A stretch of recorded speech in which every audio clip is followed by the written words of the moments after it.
alaykum qadrdonlar. Hozir ko'rsatadigan pechkam bu kichkinarog'i 450 ming so'mlik.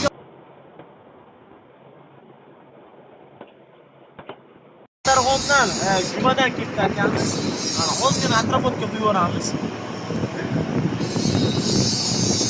Nega ustidan salarga?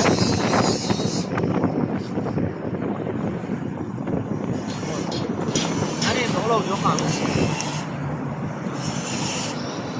Yonishni boshladi.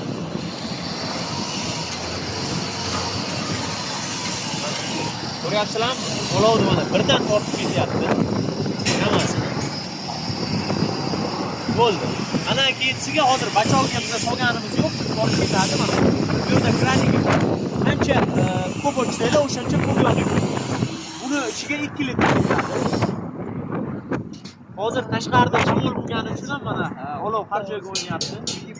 Teplitsaga, banyaga, uyda ishlariga ham ko'pchilik qo'yyaptilar.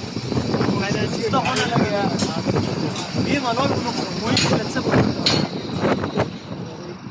Kimga mana shunaqa ekonomik atrofga tashkil qilyapsa, undagi nomerlarga telefon qilaverasiz. Sog' bo'linglar, omon bo'linglar.